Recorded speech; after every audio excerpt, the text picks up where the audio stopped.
Right. ஈகோசிஸ்டத்துல மூன்றாவது பகுதியா நம்ம இன்னைக்கு என்ன பார்க்க போறோம் அப்படின்னா, சிதைவடைதல் உணவு சங்கிலி, அதாவது டெட்ரைட்டஸ் ஃபுட் செயின். சிதைவடைதல் அதாவது ஒரு உயிரினம் இறந்து போச்சு, சரியா? இறந்து போன உயிரினத்துல எப்படி அந்த உணவு சங்கிலி நடக்குது, டெட்ரைட்டஸ் ஃபுட் செயின் எப்படி நடக்குது அதை பத்தியும், அதுக்கப்புறம் சுற்றுச்சூழல் இருக்கக்கூடிய டிராபிக் லெவல், உணவூட்ட நிலை, முதல் உணவூட்ட நிலை, இரண்டாம் உணவூட்ட நிலை, அந்த மாதிரி பத்தியும், எப்படி ஒரு உணவூட்ட நிலையிலிருந்து அடுத்த உணவூட்ட நிலைக்கு ஆற்றலானது கடத்தப்படுகிறது, அண்ட் வேற என்ன பிரமிடுகளை பத்தியும் நம்ம இன்னைக்கு வகுப்புல பார்க்க போறோம். சரிங்களா? சரி, பார்த்துடலாம். ஸோ சிதைவு உணவு சங்கிலி அல்லது மட்கு பொருள் உணவு சங்கிலி, டெட்ரிட்டஸ் ஃபுட் செயின் ஆங்கிலத்தில் சொல்லுவோம். இது எங்கிருந்து ஆரம்பம் ஆகிறது அப்படின்னு பார்க்கும் பொழுது இறந்து போன கரிம பொருட்களில் இருந்து, சரியா? இது இறந்து போன கரிம பொருட்கள் இருந்துதான் இந்த ஃபுட் செயினே தொடங்குது. அப்ப இறந்த கரிம பொருள்லாம் எது? ஏதாவது ஒரு எடுத்துக்காட்டு சொல்லுங்க. தாவரங்கள் சார், இறந்து போன தாவரங்கள். என்னப்பா? இறந்து போன, ஆமா, இறந்து போன தாவரங்களுடைய இதுவா இருக்கலாம் அல்லது விலங்குகளாக இருக்கலாம். சரிங்களா? சோ இது எல்லாமே டெட்ரிட்டஸ் ஃபுட் செயின்ல தான் வரும். ஓகேவா? ரைட்டு, ஒரே நிமிஷம்.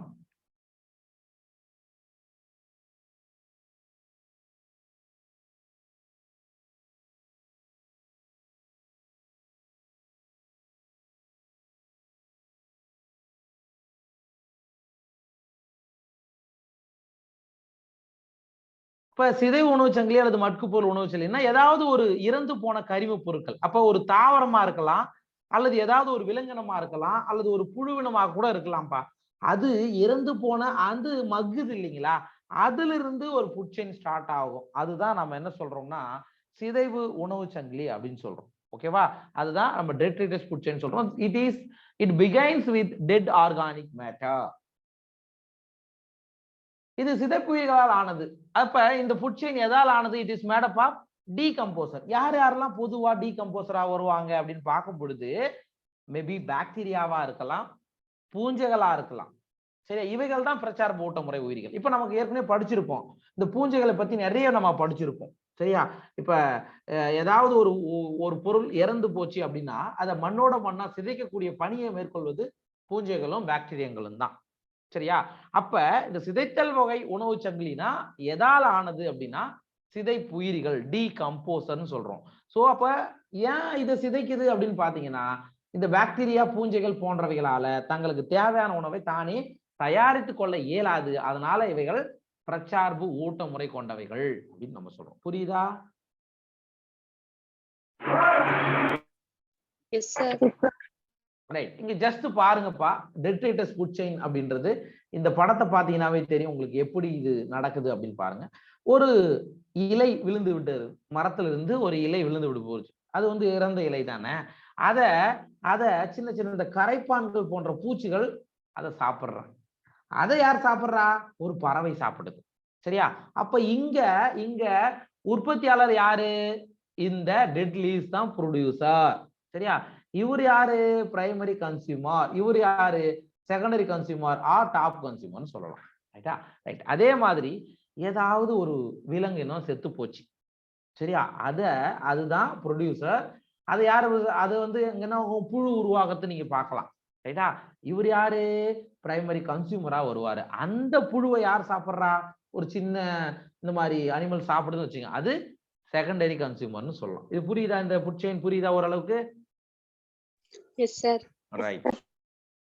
சோ இவைகளின் ஆற்றல் மற்றும் உணவு தேவைகளை இறந்த கரிம பொருட்கள் அல்லது சிதைந்த பொருட்கள் பூர்த்தி செய்கின்றன. அப்ப இந்த சிதைத்தல் ஃபுட் செயின்ல இருக்கக்கூடிய ஆர்கனிசத்துக்கான ஃபுட்டை யாரா கொடுக்குது அப்படின்னா இறந்து போன கரிம பொருட்கள். They meet their energy and nutrient requirements by degrading dead organic matter or detritus.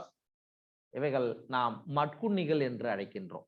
அப்ப எது எதெல்லாம் மட்கு பொருட்கள்ல இருந்து உணவை தயாரித்துக் கொள்கின்றனவோ, எது எதெல்லாம் அழுகி போன பொருட்கள்ல இருந்து உணவை எடுத்துக் கொள்கின்றனவோ அதை நாம் என்ன சொல்லுவோம்னா சாப்ரோட்ரோப்ஸ் ஆர் மட்குண்ணிகள். சாப்ரோட்ரோப்ஸ் ஆர் மட்குண்ணிகள். அப்ப சாப்ரோனா டீகம்போஸ் அப்படின்றது அர்த்தம். சரியா? மட்க செய்வது அல்லது சிதைவடைய செய்வது அப்படின்றதான் அர்த்தம். ரைட். சிதைப்புயிரிகள் செரிமான நொதிகளை சொல்லுப்பா. இங்க பூஞ்சைகள், பாக்டீரியா தான் மட்குண்ணிகள்னு சொல்றோமா சார்? ஆமா, அதுதான் மெயினா. வேற வேற எதுவும் வேற என்ன வரும்? ஓகேங்க சார். இல்ல சாப்ரோட்ரோப்ஸ்னா அது மட்டும் வராது. இப்ப மக்கி போன பொருட்களை யாரு சாப்பிடுறாங்களோ அவங்க தான் மட்குண்ணிகள்னு சொல்லுவோம்.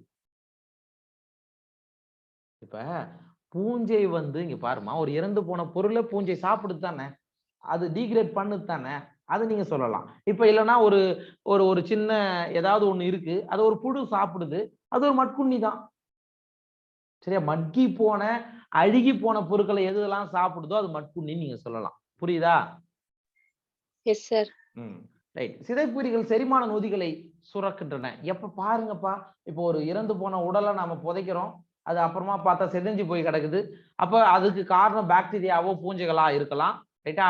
அல்லது வேற சில நுண் உயிர்களா கூட இருக்கலாம். அவைகள் பொதுவா எதை சுரக்கின்றன அப்படின்னா செரிமான நொதிகளை அவைகள் சுரக்கின்றன. Decomposer secrete digestive enzymes that break down dead and waste materials into simple inorganic material. இது என்ன பண்ணுது, இந்த மாதிரியான நொதிகள்லாம் அது சுரக்குது இல்லையா, அந்த நொதி என்ன பண்ணுது, இறந்து போன பொருட்களையோ அல்லது தேவையற்ற பொருட்களையோ என்னவாக மாற்றுகிறது, எளிய கனிம பொருட்களாக மாற்றுகிறது. Simple inorganic. அப்ப ஆர்கானிக் மெட்டீரியலை இன்ஆர்கானிக் மெட்டீரியலா மாற்றுவதற்கு இந்த சாப்ரோட்ரோப்ஸ்லாம் பயன்படுகிறது அப்படின்னு சொல்றோம். Which are subsequently absorbed by them. அப்ப இந்த மாதிரி எளிய கனிம பொருட்களா மாறின பிறகு என்ன ஆகும், சிதைப்புயிர்களால் உறிஞ்சப்படுகின்றன, எடுத்துக்கொள்ளப்படுகின்றன அப்படின்னு தான். அடுத்தது, சோ நீர்வாழ் சூழ்நிலை மண்டலத்தில் ஆற்றல் ஓட்டத்தின் முக்கிய வழியாக மேய்ச்சல் உணவு சங்கிலி. இப்ப நம்ம பார்த்தது டெட்ரைட்டஸ் ஃபுட் செயின், அது முடிஞ்சிச்சு. சரியா? சிதைத்தல் உணவு சங்கிலி அது முடிஞ்சிச்சு. இப்ப இப்ப வந்து பாக்குறது நம்ம என்னன்னா கிராசிங் ஃபுட் செயின் நம்ம பார்க்க போறோம். சரியா? கிராசிங் ஃபுட் செயின்னா என்ன? கிராசிங் ஃபுட் செயின் நம்ம மேய்ச்சல் உணவு சங்கிலினா என்னப்பா? தாவரத்துல இருந்து கால்நடைகள் அந்த மாதிரி நீங்க கொண்டு போலாம். அப்படி இல்லைன்னா நீர்வாழ் சூழ் மண்டலம் எடுத்துக்க, வெறும் அக்வாட்டிக் ஈகோசிஸ்டம் எடுத்துட்டீங்கன்னா என்ன உங்களுக்கு இருக்க போகுது, ஜஸ்ட் அப்ப முதல்ல இருந்தா producer, primary consumer, secondary consumer, அப்ப சிறு தாவரங்கள், பெரிய சிறு தாவரங்களை, பைட்டோபிளாங்க்டான், ஜூபிளாங்க்டான், அது கூட அதுல வந்துடும். ஓகேவா? அப்ப நீர்வாழ் சூழ்நிலை மண்டலத்துல ஆற்றல் ஓட்டத்தின் முக்கிய வழியாக மேய்ச்சல் உணவு சங்கிலி திகழ்கிறது அப்படின்னு சொல்லலாம். அதுக்கான எக்ஸாம்பிளோட பாத்தீங்கன்னா தெரியும். in an aquatic ecosystem, grazing food chain is the major conduct of our energy flow. Sir அப்படின்னா இங்க புல் இருக்குன்னு நீங்க நம்ப கூடாதுங்க. சரியா? இந்த மாதிரி படிப்படியா நடக்கிறதால அங்க கிராசிங் ஃபுட் செயின் சொல்றாங்க. அவ்வளவுதான். இதற்கு எதிராக நிலவாழ் சூழ்நிலை மண்டலத்தில் மிக அதிகமான ஆற்றலானது மேய்ச்சல் உணவு சங்கிலியை விட சிதைத்தல் அல்லது மட்கு பொருட்கள் உணவு சங்கிலி வழியாகவே நிற்கிறது. ரொம்ப முக்கியமானதுடா. இப்ப அக்வாட்டிக் ஈகோசிஸ்டத்துல எதிரா மிக அதிகமா நடக்குதுன்னா கிராசிங் ஃபுட் செயினுங்க. இதுவே நிலவாழ் சூழ் மண்டலம் நீங்க எடுத்துக்கிட்டீங்கன்னா உங்களுக்கு இந்த கிராசிங் ஃபுட் செயினை விட எது அதிகமா நடக்குதான், டெட்ரைட்டஸ் ஃபுட் சங்கிலி, ஏதாவது இறந்து போன பொருட்கள்ல நடக்கக்கூடிய அந்த உணவு சங்கிலி தான் அங்க நடக்குது அப்படின்னு சொல்றோம். ஓகேவா? இங்க என்ன கொடுத்துருக்காங்க பார்த்துலாம். in an aquatic ecosystem, grazing food chain is the major conduct for energy flow. As against this, in a terrestrial ecosystem, a much larger fraction of energy flows through the detritus food chain than through the GFC. அப்ப பாத்துக்குங்க, நிலவாழ் சூழ் மண்டலத்தை பொறுத்த மட்டும் இல்ல, உங்களுக்கு மேய்ச்சல் உணவு சங்கிலியோட கம்பேர் பண்ணி பாத்தீங்கன்னா சிதைத்தல் உணவு சங்கிலி தான் அதிகமாக நடக்கிறது. சிதைத்தல் அல்லது மட்கு பொருட்கள் உணவு சங்கிலியானது மேய்ச்சல் உணவு சங்கிலியுடன் சில மட்டங்களில் இணைக்கப்படலாம். ஆனா இதுக்கும் அதுக்கும் ஒரு சில இடங்கள்ல அது என்ன ஆகும், ஒத்து போகலாம். இதுக்கும் அதுக்கும் ஒத்து போகலாம். ஒரு சில இடங்கள்ல ஒரு சில ஸ்டெப்ஸ்ல ஒத்து போகலாம்னு சொல்றாங்க. Detritus food chain may be connected with the grazing food chain at some levels.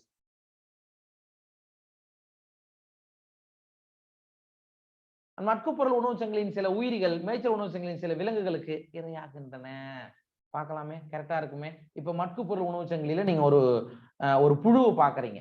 இப்போ ஏதோ ஒரு பொருள் இருக்கு, இதை அடுத்து இது யார் சாப்பிட்றான்னா ஒரு சின்ன வாம் இப்படி சாப்பிடுதுன்னு வச்சுக்கோங்க. இந்த வாம வேற யாரு சாப்பிடலாம், இந்த புழுவை யார் சாப்பிடலாம், பறவைகள் சார். பறவைகள் சாப்பிடலாம். சரிப்பா, இது இப்ப இங்க ஒரு பேர்ட்ஸ் வருதுப்பா, இது ஒரு ஃபுட் செயின். கரெக்டா? இறந்த பொருள் இங்கிருந்து ஒண்ணு, இங்கிருந்து ஒண்ணு, இப்படி வருதுங்க. இதே புழுவை வேறு சில உயிரிகள் சாப்பிடலாமா சாப்பிடக்கூடாதா? ஃபார் எக்ஸாம்பிள் இப்ப நீங்க ஒண்ணு பார்த்தோம், எலி மாதிரி ஒரு விலங்கை பார்த்தோம். ஒண்ணு யோசித்து பாருங்க, நிலவாழ் சூழ் மண்டலத்துல தாவரங்கள் நெற்பயிர்கள் இருக்கு, நெற்பயிரை எலி சாப்பிடுது, சாப்பிடுமா சாப்பிடாதா? எலிய பாம்பு சாப்பிடும், அப்படி கொண்டு போலாம். சப்போஸ் அந்த மாதிரி ஏதாவது விலங்கினங்கள் கூட இந்த ஃபுட் செயின்ல இருக்கக்கூடிய இந்த புழுவை சாப்பிடலாம், அல்லது இந்த உணவு சங்கிலியில இருக்கக்கூடிய பெரிய விலங்குகள் இந்த பறவைகள் கூட சாப்பிடலாம். இதை தாண்டா சொல்றாங்க. இது ஒரு சில, அதாவது இந்த கிராசிங் ஃபுட் செயின் கூட சிதைத்தல் உணவு சங்கிலியும் ஒரு சில மட்டங்கள்ல என்ன ஆகிறது, இணைந்து இருக்கிறது அப்படின்னு சொல்றாங்க. மட்குப்பொருள் உணவு சங்கிலி சில உயிரிகள், மேய்ச்சல் உணவு சங்கிலி சில விலங்குகளுக்கு இரையாகின்றன, ஃப்ரை ஆகிறது அப்படின்னு சொல்றாங்க. Some of the organisms of detritus food chain are prey to the grazing food chain animals. இயற்கை சூழ் மண்டலத்தில் காணப்படும் சில விலங்குகளான கரப்பான் பூச்சிகள், காகங்கள் போன்றவை அனைத்துண்ணிகள். சார் ஆம்னிவோர்ஸ்னா நமக்கான எக்ஸாம்பிள் எதுனா கரப்பாம்பூச்சி மற்றும் காகங்கள். அனைத்துண்ணினா என்னடா அர்த்தம்? எல்லாத்தையும் சாப்பிடுறது சார். தாவரம், தாவரங்களையும் சாப்பிடும், விலங்குகளையும் சாப்பிடும். அதுதான் நம்ம என்ன சொல்றோம், அனைத்துண்ணிகள், ஆம்னிவோர்ஸ் அப்படின்னு சொல்றோம். சரிங்களா? ரைட். எங்க பாரு, இது எல்லாருக்கும் தெரிஞ்சதுதான். காக்காவை பத்தி தெரியாதா? காக்கா திடீர்னு என்ன பண்ணோம், நெல்லு காய வச்சுங்க, அரிசி காய வச்சுங்க, அரிசி அள்ளி மூடும். திடீர்னு என்ன பண்ணோம், ஏதாவது புழு ஏதாவது செத்து போயிருக்கும், அதை தூக்கின்னு ஓடும். பாத்துருக்கீங்களா? அப்ப காகமும் கரப்பாம்பூச்சியும் ரெண்டுமே ஆம்னிவோர்ஸ் அப்படின்னு சொல்றோம். உணவு சங்கிலிக்கு இடையே காணப்படும் இயல்பான இடைவினைகள் உணவு வலையை தோற்றுவிக்கிறது. அப்ப சார் ஃபுட் வெப்னா நான் நேத்தே சொன்னேன். ஃபுட் வெப்னா என்ன? ஃபுட் வெப்னா என்னையா? நிறைய உணவு சங்கிலிகள் சேர்ந்தது சார். அவ்வளவுதான். நிறைய உணவு சங்கிலி மிங்கிலாகி இருந்தா அதை நாம என்ன சொல்லுவோம், ஃபுட் வெப்னு சொல்றோம். அப்ப ஒவ்வொரு உணவு சங்கிலிக்கும் இன்னொரு உணவு சங்கிலிக்கும் இடையே இன்டராக்ஷன் நடக்கும்போது நமக்கு என்ன கிடைக்குதுன்னா ஃபுட் வெப் கிடைக்குது. ஓகேவா? These natural interconnection of food chains make it a food web. உணவு வலையை பல உணவு சங்கிலியில் ஒன்றோடு ஒன்று தொடர்புடைய அமைப்பு எனவும் நீங்கள் கூறலாம். அப்ப உணவு வலைக்கான எக்ஸ்பிளனேஷன், டெஃபினிஷன் என்னன்னா, பல உணவு சங்கிலி. So if more then one food chain, சரியா, இன்டர் ரிலேட்டடா இருந்தா அதை நாம என்ன சொல்றோம்னா ஃபுட் வெப்னு சொல்றோம். அதை நான் என்ன சொல்றோம், ஃபுட் வெப்னு சொல்றோம். Okay, right. அடுத்துதான் நீங்க பார்க்க போறது இந்த உணவூட்ட நிலைக்கான ஒரு படம். ஏற்கனவே படம் சார்ந்த வினாக்கள்ல கொடுத்துருக்காங்க, அதை பத்தி ஏற்கனவே கொடுத்துருக்காங்க. அண்ட் இங்கே நீங்க பாருங்க, இந்த படத்தையும் நீங்க பார்த்துக்கலாம். ரைட். இப்போ ஜஸ்ட் ஒரு ஃபுட் செயின், ஏதாவது நீங்க ஒரு ஃபுட் செயினை ஞாபகம் வச்சுக்கோங்கப்பா. இங்க வந்து பாருங்க, இது வந்து கிராசிங் ஃபுட் செயினும் கொடுத்துருக்காங்க. அதாவது நீர்வாழ் சூழ் மண்டலத்தில் இருக்கக்கூடிய உணவு சங்கிலி இருக்கு, நிலவாழ் சூழ் மண்டலத்தில் இருக்கக்கூடிய உணவு சங்கிலி இருக்கு. ரைட்டா? இப்ப பாருங்க, தாவர மிதவை உயிரிகள் எந்த ஃபுட் செயின்ல இருக்கும்? நீர்வாழ் உணவு சங்கிலி அக்வாட்டிக்ல தான் வரும். ஓகே, பைட்டோ பிளாங்டான்ஸ், வேற ஒண்ணும் கிடையாது, பைட்டோ பிளாங்டான். ரைட். இதுவே கிராசஸ் அண்ட் ட்ரீஸ்லாம் எங்க இருக்கும்? Terrestrial ecosystem. சரியா? Very good. ரைட்டுங்க. இப்ப பாருங்க, அப்ப நீங்க இவங்களை என்னன்னு சொல்லுவீங்கம்மா? தாவர மிதவை உயிரிகளையும் புற்களையும் மரங்களையும் நீங்க என்னன்னு சொல்லுவீங்க ஜெனரலா? Primary producer. ஆமாப்பா, அவங்க யாரு? பிரைமரி ப்ரொடியூசர், முதல் நிலை உற்பத்தியாளர். அவங்க யாரு? முதல்நிலை சார். இப்ப முதல்நிலை உற்பத்தியாளர் நீங்க சொல்றீங்க இல்லையா, அவங்கள உணவூட்ட நிலையை பொறுத்த மட்டும் ஃபர்ஸ்ட் டிராபிக் லெவல் யாரு? முதலாவது உணவூட்ட நிலை எப்பொழுதுமே உற்பத்தியாளர்கள் தான். அது நீர்வாழ் சூழ் மண்டலமா இருந்தா தாவர முதல் உயிர்கள், டெரஸ்ட்ரியல் ஈகோசிஸ்டமா இருந்தா சின்ன செடிகள், புதர் செடிகள், மரங்கள், இதெல்லாம் அடங்கும். இது ஃபர்ஸ்ட் பாயிண்ட். புரிஞ்சுச்சா? ரைட். அடுத்ததுங்க, இப்ப இந்த தாவர யார் சாப்பிடுவா? யாருங்க சாப்பிடுவா? நோமா, எப்படிமா டைரக்டா பறவை சாப்பிடும்? சார் கால்நடைகள் சாப்பிடுவாங்க. நோமா, நான் மகா நம்புறதா புரிஞ்சுக்குங்க. நான் என்ன சொல்றேன் அப்படின்னா, aquatic ecosystem. You can imagine aquatic ecosystem. நீர்வாழ் உணவு சங்கிலி எடுத்துக்கங்க. பைட்டோ பிளாங்டானை யார் தான் சாப்பிடுவா? ஜூ பிளாங்டான் தான் சாப்பிடும். மெல்லுடலிகள் சார். ஜூ பிளாங்டான் அதாவது சின்ன சின்ன விலங்கின பூச்சிகள்மா. இங்க பாரு, தாவர மிதவைகளை இங்க யார் சாப்பிடுறானா? விலங்கின மிதவை உயிரிகள். Note it. சரியா? அதே போல புற்களை யார் சாப்பிடுறா? Cross super. கிராஸ் யார் சாப்பிடா? கிராஸ் சூப்பர், வெட்டுக்கிளி. மரங்களுடைய இலைகளை யார் சாப்பிடுறா? மாடு சாப்பிடுவார். சாப்பிடுவாரா சாப்பிட மாட்டாரா? ரைட்டா? அதுதான் நீங்க எது எதுக்கோ இது கூட இது கம்பேர் பண்ணிக்கோ, அவ்வளவுதான், வேற ஒண்ணும் கிடையாது. ரைட்டு. அப்ப இவங்க எல்லாம் யாருங்க? கன்சியூமர் தானே? கன்சியூமர் தானே இவங்கலாம்? அதனால இவங்க நம்ம என்ன சொல்றோம்? பிரைமரி கன்சியூமர்னு சொல்றோம். பிரைமரி கன்சியூமர் சொல்றோம். சரிங்க. டிராபிக் லெவல்ல இவங்க எத்தனாவது டிராபிக் லெவல் அப்படின்னு பாத்தீங்கன்னா secondary traffic level or second trophic level. இரண்டாவது உணவு ஊட்ட நிலையில் இருப்பவைகள் தான் இவைகள். சரியா? இவைகள் தாவரங்களை சாப்பிடறதால நம்ம எப்படின்னு சொல்லலாம்? பிரைமரி கன்சியூமரை நம்ம எப்படின்னு சொல்லலாம்? ஹெர்பிவோர்ஸ், தாவர உண்ணின்னு சொல்லலாமா சொல்லக்கூடாதா? Yes sir. சொல்லலாம். சரிங்களா? சொல்லலாம். இதுதான் வித்தியாசம். அதுக்கு அடுத்தது அப்படியே விலங்கு மிதவைகளை யார் சாப்பிடுவா? நீர்வாழ் பறவைகள் சாப்பிடுமா? இப்ப நீர்ல வந்து பாத்தீங்கன்னா காணாங்கோயி, இந்த மாதிரியான விலங்கு பறவைகள்லாம் இருக்கும், அது சாப்பிடும். ரைட்டு. இப்போ வெட்டுக்கிளி, மாடு, அப்ப இப்போ வேற விலங்கு மிதவைகளை வேற சாப்பிடலாம். மீன் கூட சாப்பிடலாம். இதுவே மாட்டை யார் சாப்பிடலாம்? ஓநாய் சாப்பிடலாமா? சாப்பிடலாம். ரைட்டுங்களா? அப்ப நாம இதை எப்படி சொல்லலாம்னா, இவைகளை உண்ணுவதால இரண்டாம் நிலை நுகர்வோர்னு சொல்றோம். அவங்கள நாம என்ன சொல்றோம்? இரண்டாம் நிலை நுகர்வோர், செகண்டரி கன்சியூமர். ரைட். டிராபிக் லெவலை பொறுத்த மட்டும் இல்ல, அவங்க தேர்ட் டிராபிக் லெவல், மூன்றாவது உணவூட்ட நிலைன்னு சொல்றோம். அண்ட் இவைகள் தாவர உண்ணிகளை சாப்பிடறதால, தாவரங்களை சாப்பிடறதால இவைகளை நாம என்ன சொல்லலாம்? விலங்குண்ணி, கார்னிவோர்ஸ் அப்படின்னு சொல்லலாம். ரைட்டா? அடுத்தது வாங்க, அடுத்தது மேல வந்தீங்கன்னா எல்லாமே மிங்கிள் ஆயிடும். மீனையும் மனுஷன் சாப்பிடலாம், பறவைகளையும் மனுஷன் வேட்டையாடி சாப்பிடலாம், ஓனாய சிங்கம் சாப்பிடலாம். அப்ப இவங்களை நம்ம என்ன சொல்றோம்னா நான்காவது உணவு ஊட்ட நிலை அப்படின்னு சொல்றோம். அவங்கள நாம என்ன சொல்றோம்? நான்காவது உணவு ஊட்ட நிலை அப்படின்னு சொல்றோம். சரிங்களா? அப்ப இங்க வந்து பாருங்க, நான்காவது உணவு உச்சநிலை விலங்குண்ணி நம்ம சொல்றோம். அது என்ன சொல்லலாம்? Top carnivore. அப்ப நுகர்வோர் வரிசையை பார்க்கும்போது மூன்றாம் நிலை நுகர்வோர்னு சொல்றோம். ஓகேவா? இதுல யாருக்கா டவுட் இருக்கா? Any doubt?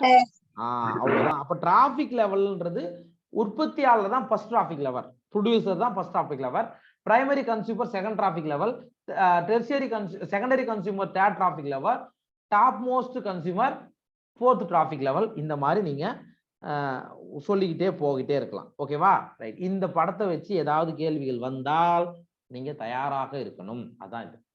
ரைட், பார்க்கலாம். ஸோ இயற்கை சூழலின் ஒரு பகுதியை உயிரினங்களுக்கு இடையே உள்ள உணவு மற்றும் உறவின் அடிப்படையில் உயிரினங்கள் அல்லது உயிரின சமூகங்கள் ஆக்கிரமித்திருக்கின்றன. என்ன சொல்றாங்க பாருங்க? Organisms occupy a place in the natural surroundings or in a community according to their feeding relationship with their other. அதாவது ஒரு பகுதிக்கு நீங்க போய் பாக்குறீங்க, ஒரு பகுதிக்கு நீங்க போயிட்டு பாக்குறீங்க, அந்த இடத்துல என்ன மாதிரியான உயிரினங்கள் வாழுது அப்படின்றது எதை பொறுத்து அப்படின்னா, அங்கு கிடைக்கக்கூடிய உணவுப் பொருட்களின் அடிப்படையில ஃபுட் என்ன கிடைக்குது, அங்க வாழக்கூடிய உயிரினங்கள். சரியா? உயிரினங்கள் வந்து எது வாழணும் அப்படின்றத நிரூபிக்கிறதும் அங்க நடக்கக்கூடிய சூழல், உணவு நிலை, இதுதான். ஓகேவா? அதுதான் இங்க சொல்றாங்க.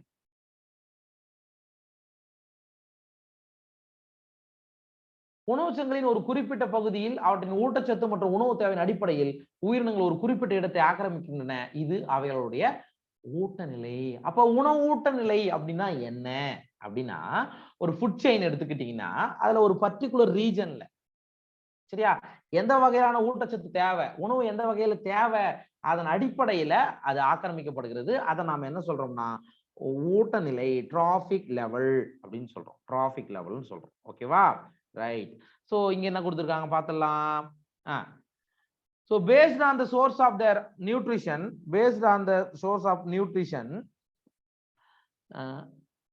or food, organism occupy a specific place in the food chain that is known as their trophic level. உற்பத்தியாளர்கள் முதல் உணவூட்ட நிலையை சேர்ந்தவை. நம்ம ஏற்கனவே பார்த்துட்டோம். Producer belongs to the first trophic level.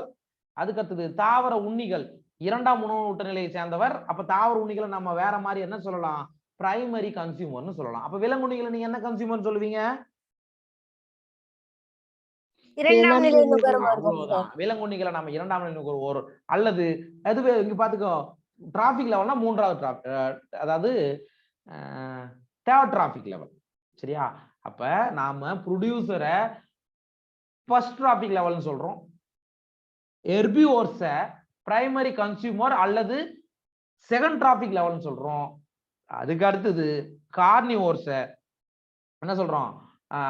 இரண்டாம் நிலை நுகர்வோர்னு சொல்றோம் அல்லது மூன்றாம் உணவூட்ட நிலையை சேர்ந்தவைன்னு சொல்றோம்.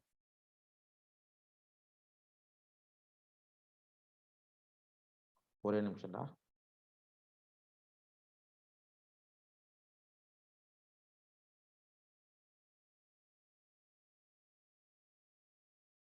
ரைட். அப்ப எது எதுக்கு என்னென்ன பேர் இருக்குன்றத நீங்க ஞாபகம் வச்சுக்கங்க.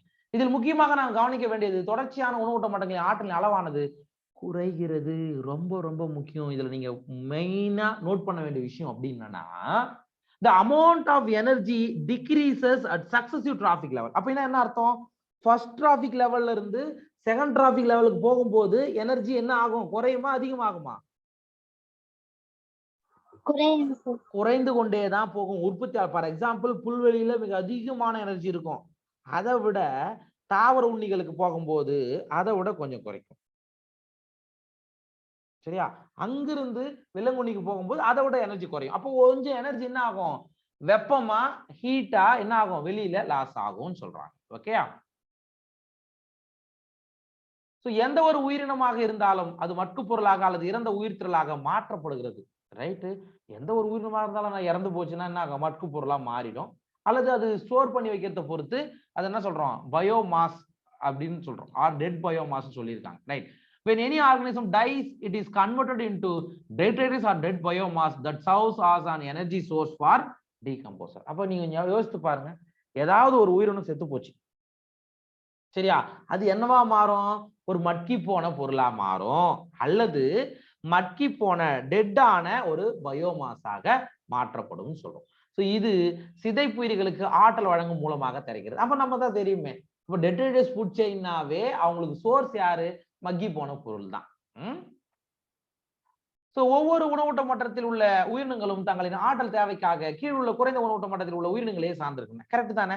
இப்ப செகண்ட் டிராபிக் லெவல்ல இருக்கிறது ஃபுட்டுக்காக யாரை தேர்ந்தெடுப்பா? ஃபர்ஸ்ட் டிராபிக் லெவல்ல. தேர்ட் டிராபிக் லெவல்ல இருக்கவங்க யாரை சார்ந்திருப்பா? செகண்ட் டிராபிக் லெவல்ல. அதுதான்பா இங்க சொல்றாங்க. Okay? each traffic level has a certain mass of living material at a particular time called as the standing graph. Okay, நம்ம இத அது இன்னும் பார்க்கல. அடுத்த பாயிண்ட் அதான் பார்க்க போறோம்னு நினைக்கிறேன். குறிப்பிட்ட காலத்தில் ஒவ்வொரு உணவூட்ட மட்டமும் ஒரு உறுதியான பெரிய எண்ணிக்கையிலான உயிருள்ள பொருட்களை கொண்டுள்ளன. இவற்றுக்கு ஸ்டாண்டிங் கிராப், விளையும் தமிழ் வார்த்தைகள்லாம் மறந்துருங்க. சரியா? ஸ்டாண்டிங் கிராப்னு வச்சுக்கோங்க. இப்போ ஒண்ணு இல்லடா ராஜா, எல்லா சீசன்லயும் எடுத்துக்கிட்டீங்கன்னா first trophic level, second trophic level, third traffic level, fourth traffic level. இந்த டிராபிக் லெவல்ல ஏதாவது ஒரு உயிருள்ள உயிரினம் கண்டிப்பா இருந்துட்டே இருக்கும். சரியா? அப்படி நிலையாக இருக்குது இல்லையா? அத நாம என்னன்னு சொல்லுவோம்னா ஸ்டாண்டிங் கிராப் அப்படின்னு சொல்றோம். Each traffic level as a certain mass of living material at a particular time, that is called as the standing crop. இந்த வார்த்தை ஞாபகம் வச்சுங்க. ஸ்டாண்டிங் கிராப்னா என்னதான் கால சூழ்நிலை மாறினாலும் ஒவ்வொரு உணவூட்ட நிலையிலும் எது நிலையாக இருக்கிறதோ அது ஸ்டாண்டிங் கிராப்னு சொல்றோம். ஒரு அலகு பரப்பில் உள்ள உயிரினங்களின் எண்ணிக்கை அல்லது உயிரினங்களுடைய எடையின் அடிப்படையில விளையும் பயிர் அல்லது நிலையான பயிரானது அதோட. சார் ஸ்டாண்டிங் கிராப் நீங்க எப்படி சார் மெஷர் பண்ணுவீங்க அப்படின்னா, the mass of living organism or the number in a unit. அதாவது ஒரு குறிப்பிட்ட பரப்புல எவ்வளவு உயிரினம் வாழுது அல்லது அல்லது ஒரு உயிரினத்தினுடைய பயோமாஸுடைய அளவு எவ்வளவு, இதை வச்சு தாண்டா நம்ம எதை சொல்றோம்னா ஸ்டாண்டிங் கிராப்ப சொல்றோம். புரிஞ்சுச்சா? புரியுதா புரியலையா? Understood or not? புரியுது சார். ரைட். அமைதியா இருந்தீங்கன்னா நானும் அமைதியா தான் பண்ணும். ஒரு இனத்தின் அல்லது சிற்றினத்தின் உயிர்த்திரள் அளவானது அதனுடைய புதிய எடை அல்லது உலர் எடையின் அடிப்படையில் வெளிப்படுத்தப்படுகிறது. இப்ப ஒண்ணு இல்லடா ராஜா, பயோமாஸோட அளவு நீங்க எப்படி சார் கால்குலேட் பண்ணுவீங்க? So how to calculate biomass அப்படின்னா அதுக்கான ஜஸ்ட் ஆன்சர் என்னன்னா, you can calculate fresh weight or dry weight of the organism, அவ்வளவுதான். சரியா? அப்ப என்ன சொல்றாங்க, பயோமாஸை எப்படி சார் கணக்கிடுவீங்க? இப்போ ஒரு செடியை புடுங்குறீங்க, வேர்க்கடலை செடி நம்ம புடுங்குறோம், அப்படியே வெயிட் போடுறோம். அப்படியே வெயிட் போட்டோம்னா என்ன சொல்லுவோம்? வெயிட் போட்டோம்னா என்ன சொல்லுவோம்? ஒரு ஒரு ஒரு 100 கிராம் இருக்குன்னு வச்சுக்கோங்க. அதுவே ஒரு 5 நாள் வெயில்ல காய வச்சிடுறீங்கடா. காய வச்சா என்ன ஆகும்? அந்த கொடி மாதிரி எல்லாம் காஞ்சி போய் கிடக்கும்ல, அப்ப எவ்வளவு வெயிட் இருக்கும்? அதே 100 கிராம் தான் இருக்குமா? 25 கிராம் ஆயிடும் சார். அப்ப குறையுது இல்லைங்க. அப்ப சார் பயோமாஸ் எப்படி சார் கால்குலேட் பண்ணலாம்னா, mostly dry weight or fresh weight, இளம் எடை அல்லது உலர் எடை, இதன் அடிப்படையில தான் நாம என்ன பண்றோம், இதை கால்குலேட் பண்றோம். ஓகேவா? சரி.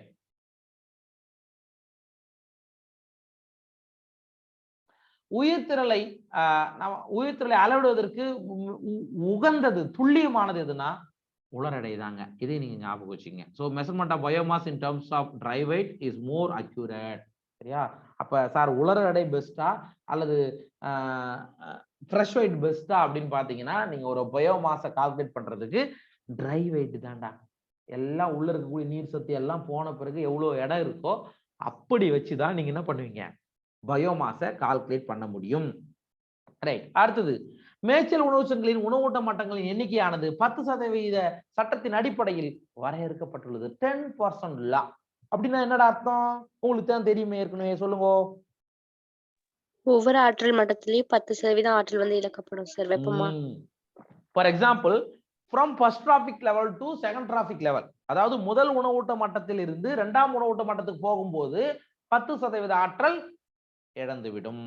எப்படி? ஹீட்டா வெளியே போயிடும்.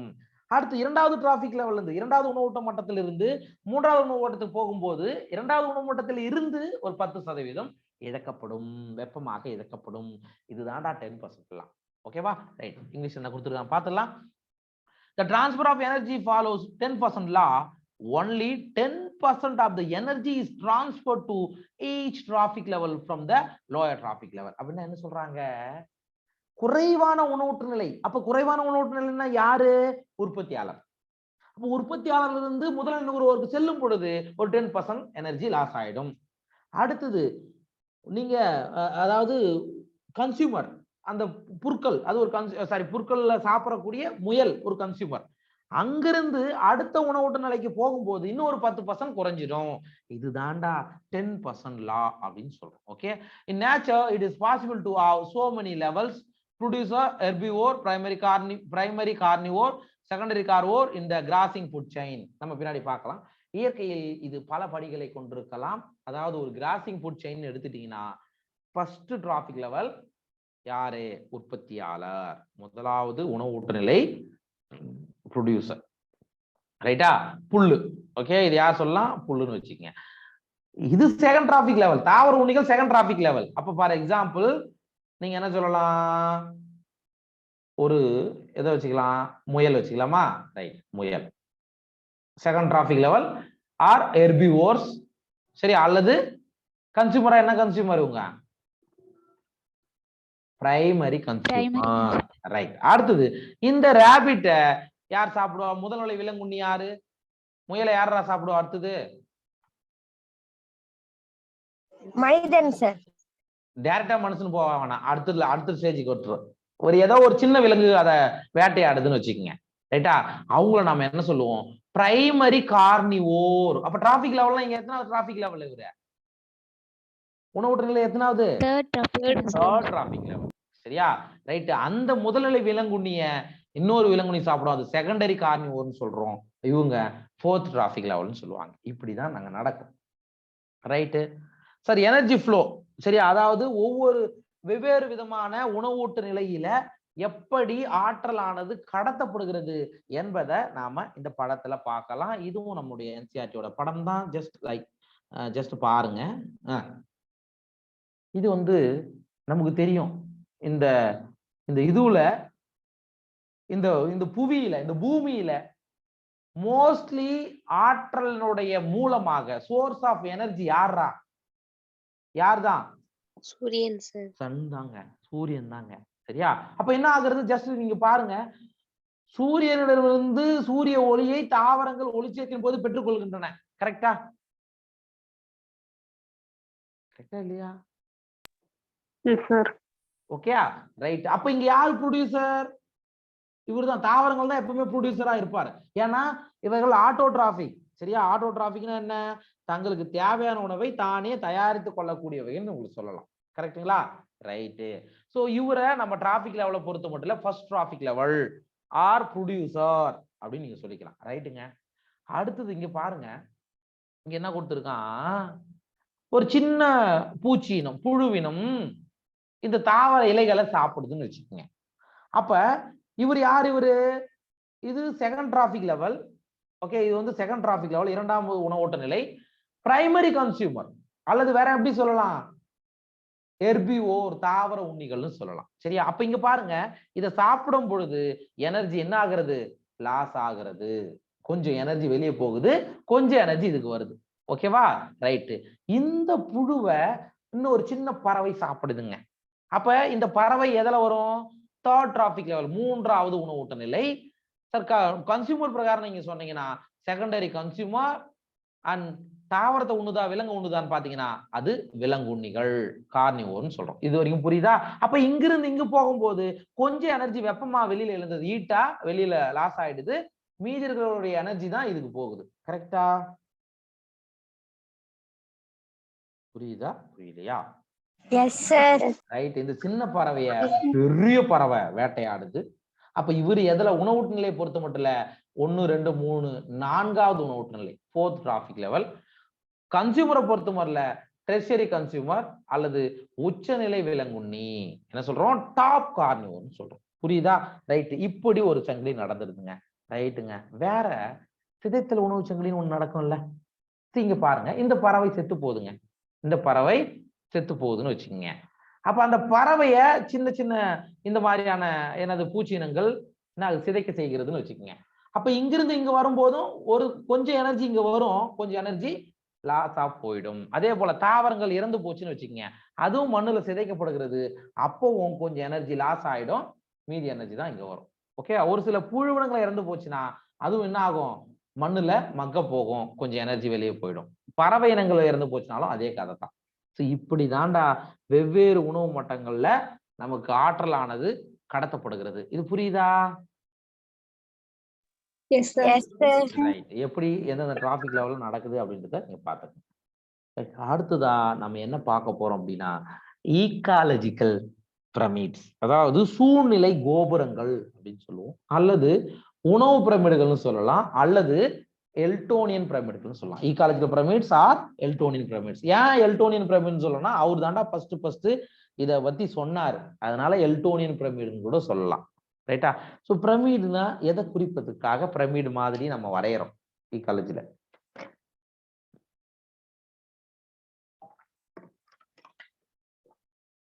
அதோட ஆற்றல் படிப்படியா குறைஞ்சுக்கிட்டே போகும் sir. Energy producer to top carnivore வரைக்கும் போகும்போது குறைஞ்சிக்கிட்டே வருது. அது பார்க்கிறதுக்கு ஒரு பிரமிடு மாதிரி தோற்றம் அளிக்கும். சரி, அதை எக்ஸ்பிரஸ் பண்றதுதான் பார்க்கலாம். சூழ்நிலை கோபுரங்கள் என்பது சூழ்மண்டலத்தில் உள்ள உணவு சங்கிலியின் பல்வேறு ஊட்ட நிலைகளை விளக்கக்கூடிய வரைபடங்கள் என்று நாம் அழைக்கலாம். So the base of a pyramid is broad and it narrows towards the apex. One gets a similar shape whether you express the food or energy relationship between organisms and at different trophic level. அதாவது நீங்க சூழ்நிலை கோபுரங்கள் மூலமா நீங்க எதை தெரிஞ்சுக்கலாம் அப்படின்னா, ஒரு சூழ் மண்டலத்துல உணவூட்ட நிலை எவ்வாறு அமைந்திருக்கிறது, எதை யார் சாப்பிடுறா, சரியா, எது உணவா எடுத்துக்கொள்கிறது, அதை நீங்க வரையறதுக்கான ஒரு வரைபடம் தாண்டா பிரமிடுகள்னு சொல்றாங்க, வேற ஒண்ணும் கிடையாது. சூழ்நிலை கோபுரத்தின் அடிப்பகுதி அகலமாகவும் நுனிப்பகுதியானது குறுகியும் காணப்படுகிறது. இப்படி அடிப்பகுதி அகலமாகவும் நுனிப்பகுதி எப்படி இருக்குது? இப்படி அப்படியே போக போக உங்களுக்கு என்ன ஆகும்?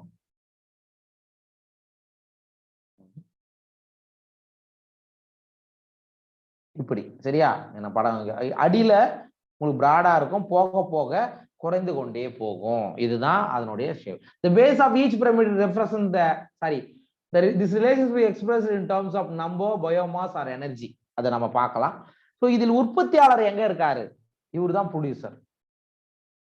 கொஞ்சம் எக்ஸ்ட்ரா பாயிண்ட்ஸ் சொல்லுவேன், பாத்துங்க. இவர் வந்து ப்ரொடியூசர். இவர் யாருங்க?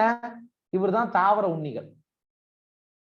சரியா? உற்பத்தியாளர் வந்து அடிப்பகுதியில் இருப்பாரு. இவர் யாரு? ஹெர்பிவோர்ஸ். இவர் யாரு? கார்னிவோர்ஸ். சரியா? இவர் யாரு? டாப் கார்னிவோர்ஸ் சொல்லலாம். ஓகேவா? அப்படி அவர் வந்து producer, primary consumer, secondary consumer, tertiary consumer, இப்படி சொல்லிட்டே போலாமா? கரெக்டா? Yes sir. ரைட். இங்க பாருங்கப்பா, இப்படி தாண்டா பிரமிடுன்றது இருக்கும். சரியா? அப்ப நம்ம சொன்னோம்ல 10% லா இந்த இடத்துல கொடுத்துருக்காங்க பாருங்க. அப்ப பிரைமரி ப்ரொடியூசர் யாரா இருப்பாரு? ப்ரொடியூசர் யார் எப்பவுமே?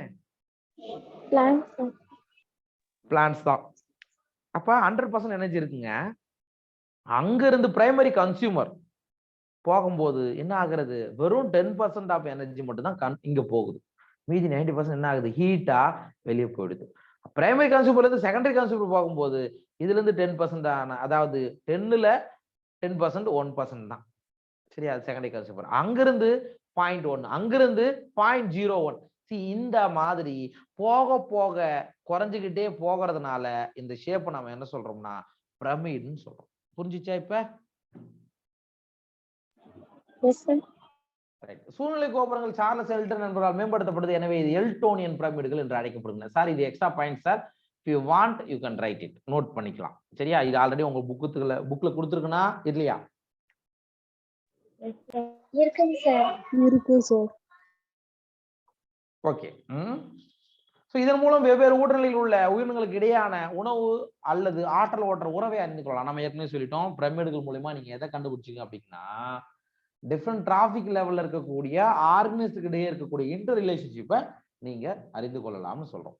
எனவே இந்த உறவு முறையானது எண்ணிக்கை, உயிரி எடை அல்லது உயிரி திரள் அல்லது ஆற்றலின் மூலம் வெளிப்படுத்துவது. பாத்துக்கங்க, இந்த டிராபிக் லெவல்களுக்கு இடையே இருக்கக்கூடிய ரிலேஷன்ஷிப்பை எப்படி எக்ஸ்பிரஸ் பண்றாங்க அப்படின்னா the relationship is expressed in terms of number, எண்ணிக்கை பிரமிடு. ரைட்டா? அதுக்கு அடுத்தது என்னது? உயிரி எடை அல்லது உயிரி திரள், பயோமாஸ் பிரமிடு. அதுக்கு அடுத்தது ஆற்றல், எனர்ஜி பிரமிடு. சரியா? அப்ப 3 வகையான பிரமிடை பத்தி தான் நாம பார்க்க போறோம். சரியா? ஒன்னு பிரமிட் ஆஃப் நம்பர்ஸ், ரெண்டாவது pyramid of biomass, and third வந்து பிரமிட் ஆஃப் எனர்ஜி. ஓகேவா? ஒவ்வொரு கோபுரத்தின் அடிப்பகுதி உற்பத்தியாளர்களை அல்லது முதல்நிலை ஊட்டநிலையை பிரதிநிதித்துவப்படுகிறது. சார், இதை நம்ம ஏற்கனவே சொல்லிட்டோம் சார். இப்படி ஒரு கோபுரம் நீங்க வரைஞ்சீங்கன்னா இவரு அடிப்பகுதியில் இருக்கிறது யாரை குறிக்கும் அப்படின்னா ப்ரொடியூசர், உற்பத்தியாளர், அல்லது வேற எப்படி சொல்லலாம்? ஃபர்ஸ்ட் டிராபிக் லெவல், முதல் உணவூட்ட நிலைன்னு சொல்லலாம். ஓகேவா? எந்த ப்ரொடியூசரை யார் சாப்பிட்றாங்களோ அவங்கள நீங்க எப்படி சொல்லுவீங்க? பிரைமரி கன்சியூமர்னு சொல்லலாம், அல்லது செகண்ட் டிராபிக் லெவல் சொல்லலாமா? சொல்லலாமா சொல்லக்கூடாதா?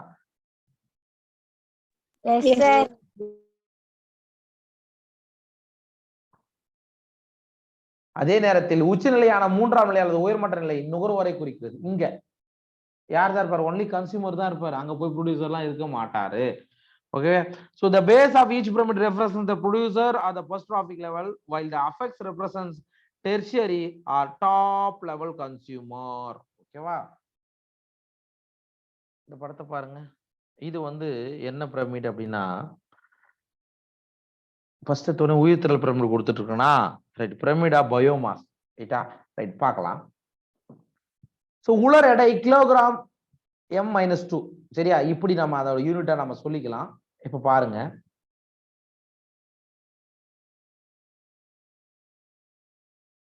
இங்க பாருங்க. பிரைமரி ப்ரொடியூசர் அல்லது உற்பத்தியாளர் டைரக்டாவே நீங்க சொல்லலாம். இவங்கள இந்த மட்டத்துல அதோடைய பயோமாஸ் எவ்வளவு இருக்குன்னா 809 இருக்கு, 809 இருக்கு. அங்கிருந்து பிரைமரி கன்சியூமருக்கு போகும்போது அதனுடைய உலர் எடை வெறும் 37. அங்கிருந்து செகண்டரி கன்சியூமருக்கு போகும்போது வெறும் 11. அங்கிருந்து டெர்ஷியரி கன்சியூமருக்கு போகும்போது 1.5. அப்ப என்ன ஆகுறது? கீழிருந்து உயரம் நோக்கி செல்ல செல்ல என்ன ஆகிருக்கு? குறைந்து கொண்டே செல்கிறது. இப்ப புரிஞ்சுச்சா? Yes sir. அப்ப பயோமாஸ் பிரமிடு எப்படி இருக்கும் அப்படின்னா இப்படிதான் இருக்கும். சரியா? ரைட். எனவே தாவரங்களிலிருந்து நேரடியாக கிடைக்கும் உணவின் மொத்த உற்பத்தி அளவை காட்டிலும் விலங்குகளிலிருந்து அதிகமாக கிடைக்கிறது. சரியா? அதாவது தாவரங்கள்ல இருந்து டைரக்டா கிடைக்கக்கூடிய ஃபுட்டை கம்பேர் பண்ணும்போது சரியா விலங்குகள்ல இருந்து அதிகமா கிடைக்கும்னு சொல்றேன். உணவிற்காக விலங்குகளை மட்டுமே சார்ந்திருப்பது பேரழிவு உருவாக்கும். சார், தாவரங்களும் உணவா பயன்படுகிறது, விலங்கு உணவா பயன்படுகிறது. நீங்க விலங்குகளை மட்டும் உணவா எடுத்துக்கலாம்னு நீங்க நினைச்சிருந்தீங்கன்னா என்ன ஆகும்? என்ன ஆகும்? என்னப்பா சொல்லவே மாட்டீங்க? விலங்குகளுடைய இனமே அழிஞ்சிரும். அப்ப தாவரங்கள் இருந்தா தாவரங்களை சாப்பிடுற விலங்குகள் வாழும். விலங்குகளை மட்டும்தான், வேட்டையாட விலங்குகள் மட்டும்தான் இந்த உலகத்துல வாழுதுன்னா அவ்வளவுதான். உதாரணமாக ரஷ்யாவின் வேளாண் உற்பத்தி குறைந்தபட்சம் இந்தியாவை விட 2 மடங்கும் அதிகமாகும். இதுக்கு ஒரு எக்ஸாம்பிள் கொடுத்திருக்காங்க. ரஷ்யாவில் எடுத்துக்கிட்டீங்கன்னா அங்க இருக்கக்கூடிய வேளாண் உற்பத்தி சரியா இந்தியாவை கம்பேர் பண்ணும்போது 2 மடங்கு அதிகம். அப்ப இந்தியாவோட சைனாக்காரனுடைய அந்த உற்பத்தி வந்து பாத்தீங்கன்னா 2 மடங்கு அதிகமாக இருக்கிறது. அதே வேளையில் அதன் மக்கள் தொகை இந்தியாவின் பாதி அளவை விட குறைவு. கரெக்டா? என்ன கொடுத்திருக்காங்க?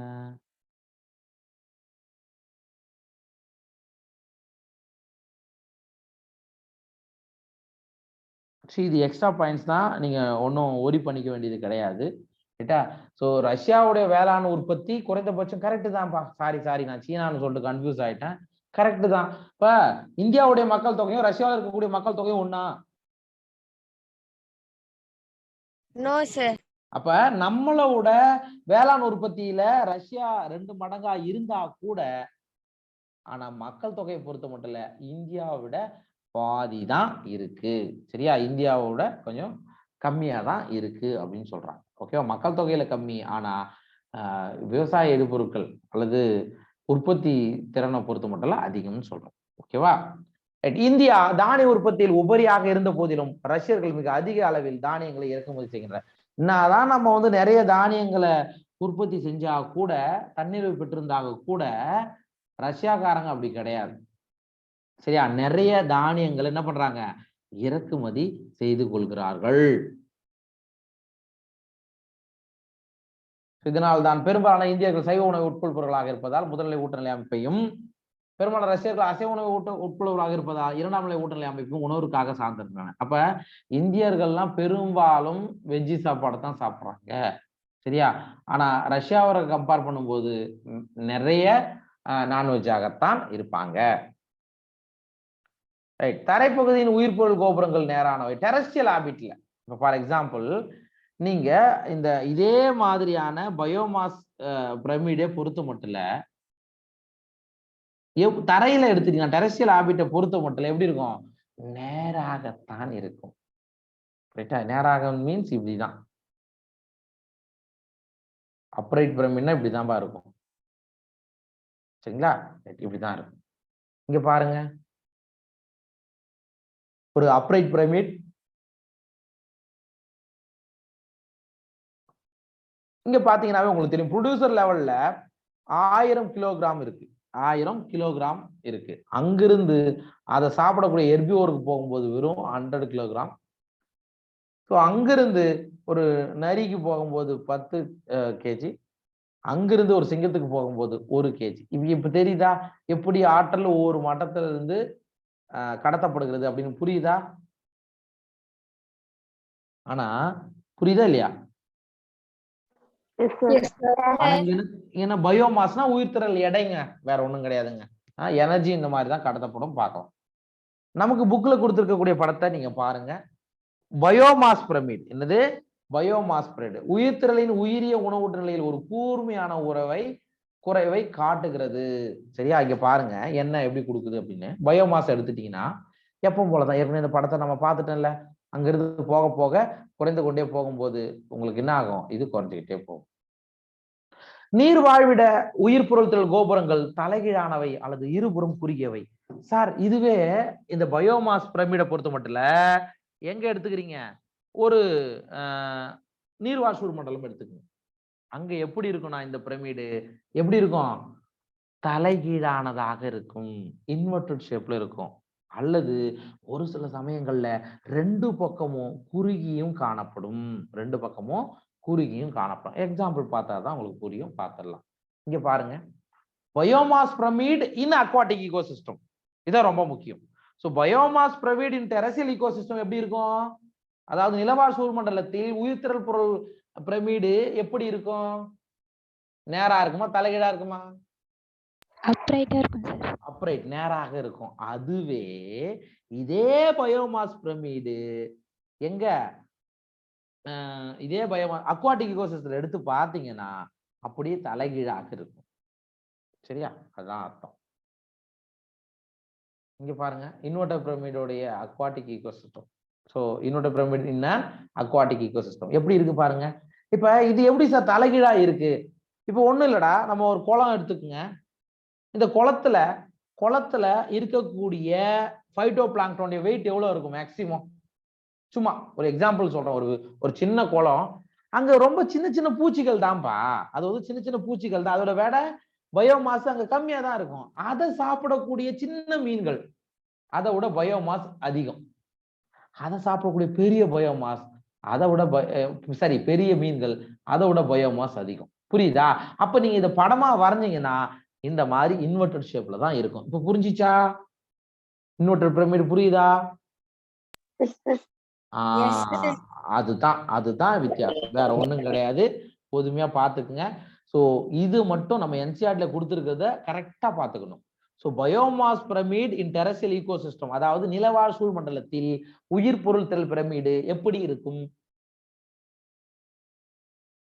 நேராக இருக்கும் சார். நேராக அப்ரைட்டாக இருக்கும். இதுவே biomass pyramid in aquatic ecosystem உங்களுக்கு எப்படி இருக்கும்? இன்வெர்டடாக இருக்கும். சரியா? அதான் அர்த்தம். இங்கே உயிர் பொருள் திரள் அளவை கணக்கிடும் பொழுது தாவர மிதவை உயிர்கள் விலங்கு மிதவை உயிர்களை காட்டிலும் குறைவாகவும், விலங்கு மிதவை உயிர்கள் முதல்நிலை ஊன் உண்ணிகளை காட்டிலும் குறைவாகவும் இருக்கும். இது எல்லாருக்கும் தெரிஞ்ச ஒன்று தான்டா.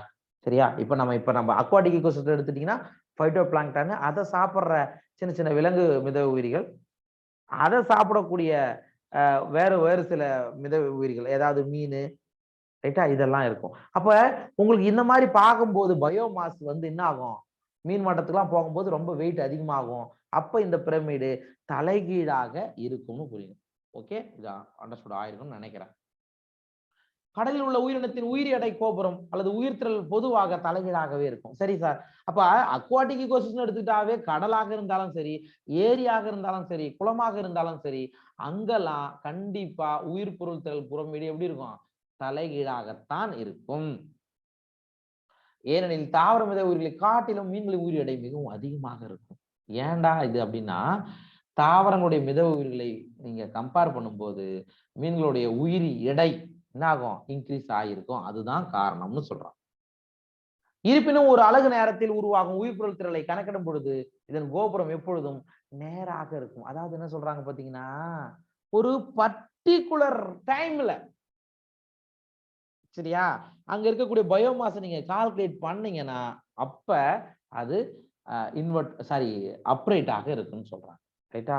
அண்ட் அடுத்த பிரமிடு எனர்ஜி பிரமிடு, ஆற்றல் பிரமிடு. அப்போ ஒரு மட்டத்திலிருந்து அடுத்த மட்டத்துக்கு ஆற்றலானது கடத்தப்படுகிறதுன்னு படிச்சிருப்போம். சோ அதன் அடிப்படையில நீங்க ஒரு பிரமிடு வரைஞ்சா எப்படி இருக்கும்? ரைட்டா? ரைட். ஓர் அலகு பரப்பில் குறிப்பிட்ட நேரத்தில் உணவு சங்கிலின் பல்வேறு ஊட்டநிலைகளை பெறப்படும் ஆற்றலின் அளவை வரைபடமாக வரையும் பொழுது உற்பத்தியாளர்கள் கோபுரத்தின் அடிப்பகுதியிலும் ஊன்னுண்ணிகள் இது எல்லாருக்கும் ஏற்கனவே தெரிஞ்ச கதை தான், திருப்பி சொல்லியிருக்கோம். நீங்க கவலைப்படாதீங்க. சரியா? எப்பவுமே ப்ரொடியூசர் அடியில் இருப்பாங்க, டாப் கார்னிவோர் மேல நுனியில இருப்பாங்க. அப்ப பாக்குறதுக்கு எப்படி இருக்கும்? ஒரு கோபுரம் மாதிரி தான் காட்சி அளிக்கும். ஆற்றலின் அளவானது kilo calorie per metre square per year அல்லது kilo joule per metre square per year அப்படின்னு நம்ம அளவிடலாம். இதை நீங்க அன்லைன் பண்ணி வச்சுக்கோங்க. இது மேபி கேட்கலாம்.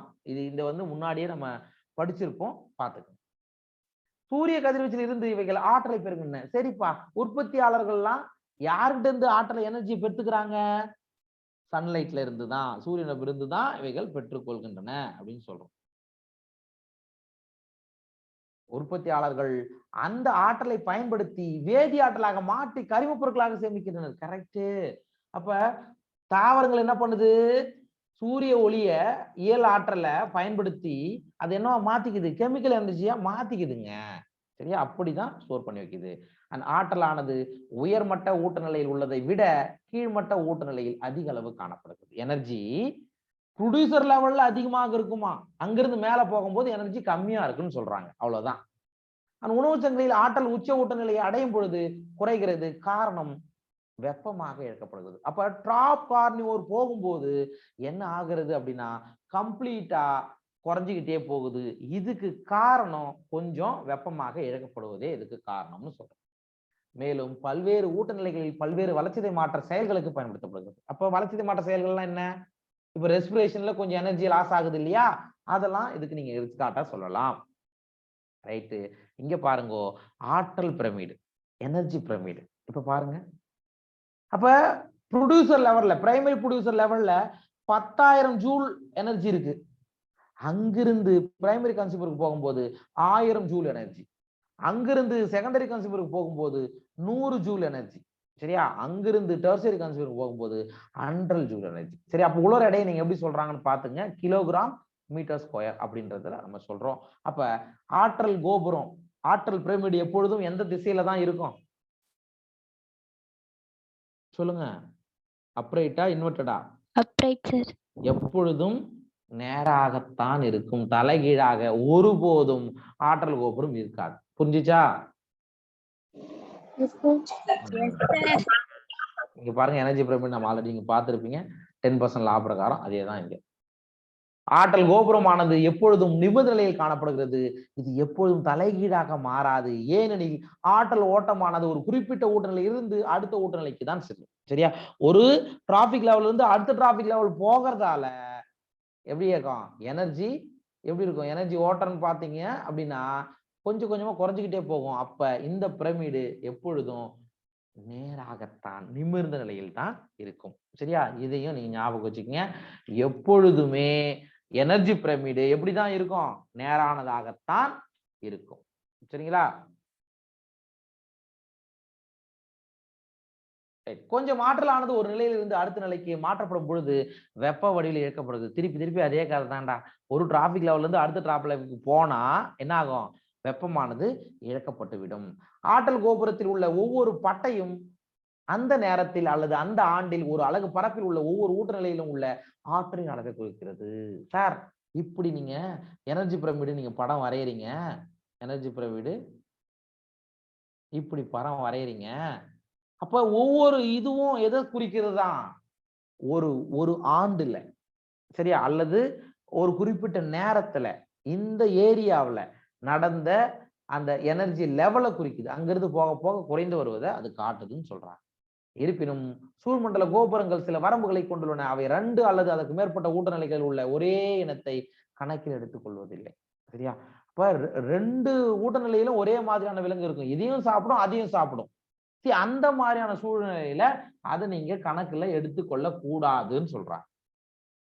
இது ஒரு எளிய உணவு சங்கிலியாக அனுமானிக்கப்படுகிறது. இது இயற்கையில் எப்பொழுதும் இல்லாத ஒன்று. இது உணவு வலைக்கு இடமளிப்பதில்லை. அதாவது ஒரே விலங்கினமே 2 டிராபிக் லெவல்லையும் வருங்க.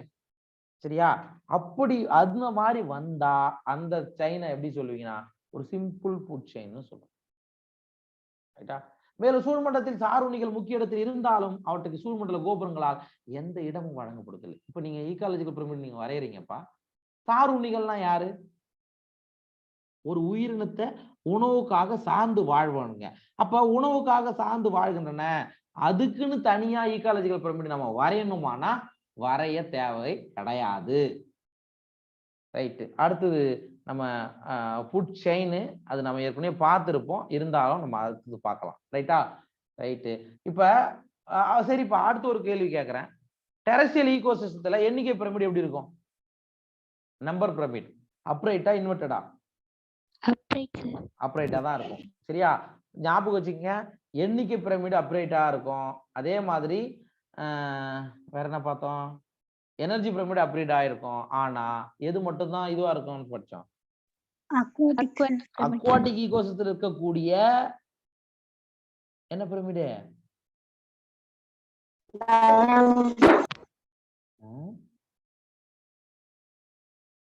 சொல்லுங்க. நீர்வாழ் மண்டலத்தில் இருக்கக்கூடிய பிரமிடுகள் எப்பொழுதும் குறைவாக இருக்கும் பயோமாஸை பொறுத்த மட்டும் இல்ல. ஆனா நிலவாழ் மண்டலத்துல அப்ரைட் ஆக இருக்கும். இது 3 தாண்டா கான்செப்ட். இதையே தான் திருப்பி திருப்பி நம்ம பார்த்துட்டு இருக்கோம். அதனால இது உங்களுக்கு போதுமானதாக இருக்கும்.